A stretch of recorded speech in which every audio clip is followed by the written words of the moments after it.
My foster parents kicked me out on my 18th birthday without reason. They came crawling back years later with a disturbing explanation as to why they did it. On the morning of my 18th birthday, I was aggressively awoken by my foster dad, and before my eyes were even fully open, he started yelling at me to get the F out of the house. He literally kicked me out of bed, and as I left the room, I was met with my foster mother staring daggers at me. She repeated what he said, and since I had nowhere to go, I pleaded with them to let me stay. In a moment of anger, I asked if they were kicking me out because I was black and they were white. My foster dad replied, "That's not it, but if that's what you really think, then maybe our friends were right about you. You know, we never loved you and never saw you as our own. We don't want anything to do with you, so get out." I left the house then and there, and I ended up at a park bench, just sitting there trying to figure out what to do next. I had a few bucks in my pocket and a backpack with some clothes, but no real plan. The sun was starting to rise when I finally decided to call my best friend, Tyler. Tyler answered on the second ring. He asked why I called him because it was 7 in the morning. His voice was groggy. I told him flat out that they had kicked me out. Tyler was still out of it. He asked who, and I told him my foster parents. I told him exactly what they said. There was a long pause on the other end. Then Tyler said, "Meet me at the diner in 20. We'll figure this out." His voice was more alert now. I dragged myself to the diner. Tyler was already there, waiting in our usual booth. As soon as he saw me, he stood up and gave me a hug. "Man, I'm so sorry. That's messed up," he told me as he embraced me. We ordered some breakfast, and as we ate, I told him everything. The sly comments they would make when I was a kid, and how they would act whenever company came over. Tyler listened. One day when I was playing with my cousins, one of the cousins asked me why I looked different from the rest of them. The adults didn't say much but be nice, but they still taunted me. When we were teenagers, the cousins hung out together all the time, but they never invited me with them. When I asked them why they didn't invite me, they would tell me it was because they didn't know that I wanted to come, or make up another excuse. They had a pretty close friend group. I wouldn't have paid much mind to it if we didn't go to the same school, but we did. It hurt seeing them all eat lunch together without me, and my parents never stepped in and said anything to them about all the years they excluded me. Now they were planning to go to the same college together, and I thought my parents would put me through that college as well, but here we are. After I finished, he sighed heavily. Tyler told me that it sounded like the reason I went through all this was because I was black and lived with a white family. He said that since we were in the South, that they probably faced a lot of backlash for taking me in. He said that his family was more laid back about that kind of thing, and didn't care what color I was, hence why they allowed us to be friends. But he said his parents' friends would ask why they would allow him to hang out with me, knowing that I could be a bad influence on him. I had never thought about it that way, but it made a twisted sort of sense. I decided to confront my family to seek the truth. I called them, but they didn't answer. I left messages, but they never called back. I decided to come back home and try to speak with them. I saw Dad's car in the driveway and knocked on the door. I saw him peek through the blinds and ignore my knocks. I called the house phone again, and he came to the door and told me that I needed to leave. The neighbors were looking through their windows watching us talk. I asked him why had he not protected me all those years,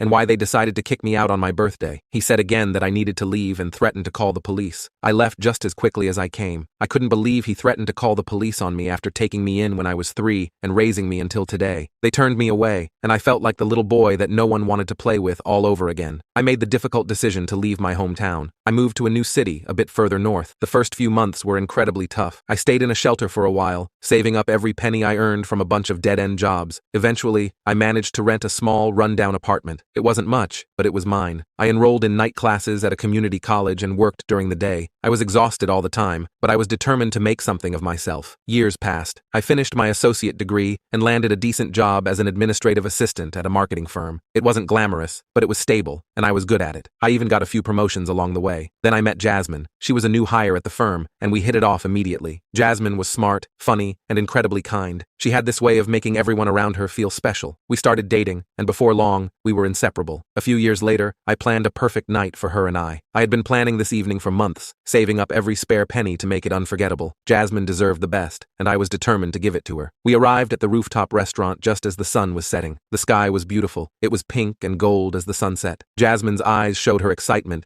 as we were shown to our private table, tucked away in a corner with a breathtaking view of the skyline. She said she couldn't believe that I did all of this. She thanked me over and over. I told her that she only deserved the best, and that was what I wanted to give her. As we ate our meal, we reminisced funny and sentimental times in our relationship. I couldn't help but think about how much she had changed my life. Jasmine had been my rock. She made me believe in love and trust again. After dessert, the waiter poured us a final glass of champagne. This was it. I reached into my pocket and pulled out the small velvet box. My heart pounded as I got down on one knee. I told Jasmine that she had been my light in the darkest of times and my partner in every joy and challenge. I told her how special special she was, and how I couldn't imagine my life without her. I asked her to marry me. Jasmine's eyes filled with tears, and she covered her mouth with her hands. For a moment, she was silent, and I felt my heart stop. Then, she nodded vigorously. Her smile broke through the tears. I slipped the ring onto her finger, and we both stood up and held each other in a tight embrace. The restaurant patrons around us erupted in applause, but in that moment, it felt like we were the only two people in the world. For the first time in my life, I felt truly happy, but the pain of my past never really left me. I tried to forget about my foster family and what they did to me, but it was always there, lurking in the back of my mind. One day, out of the blue, I got a message from my foster parents. They wanted to reconnect again and explain why they had kicked me out. At first, I was furious. How could they expect me to listen after all the pain they caused? But Jasmine encouraged me to hear them out. Reluctantly, I agreed to meet them. The first time seeing them again was tense. My foster father spoke first. He sounded regretful and said he owed me an explanation. He said when I turned 18, they found out that thousands of dollars of their emergency cash had gone missing. They hid it in a small cabinet in a cookie jar that no one went in but them, and their closest family friend convinced them that I was the one who stole it. I was taken aback. I asked them if they thought that I stole their money, why they didn't just ask me. My foster mother's eyes became filled with tears. She said that they were so hurt and angry that they didn't know how to confront me, and added that they didn't want to confront me at all. They figured that I would own up to it, and that there was no point in asking. I felt a surge of anger and betrayal. They had kicked me out based on an accusation without even giving me a chance to defend myself. I did my own digging that night. I started by combing through the profiles of my foster family and their circle of friends, looking for any clues. I scrolled endlessly through posts, pictures, and comments, hoping something would jump out at me. One night, as I was deep into my investigation, I came across a post from Karen, the close family friend that was very vocal about me stealing from my foster parents. Her profile was filled with pictures of her recent activities, but one post from around the time I was kicked out caught my eye. It was a photo of a brand new car, a sleek, red convertible. The caption read, "Finally got my dream car. Hard work pays off." Something about the timing felt off. I dug deeper, scrolling through the comments and looking for any clues about how she managed to afford it. Then I found it. A comment from one of her friends read, "Congrats, Karen. Did you win the lottery or something?" Karen's reply was casual, almost dismissive. "Nope, just good financial planning and some help from an old friend." I needed to know more. I called Tyler and told him about the post. We made a plan. Tyler would go to the dealership, pretending to be a relative, and try to get some information about the payment for Karen's car. The next day, Tyler called me and said he went to the dealership and talked to a salesman. He told him I was Karen's cousin and that he wanted to surprise her with some custom accessories for her new car. He asked about the payment details, and guess what? He told me she put down a huge cash payment, the exact same amount as my foster family's missing emergency funds. My heart pounded in my chest. This was it. I had the proof I needed. Karen had taken the money and used it to buy her car,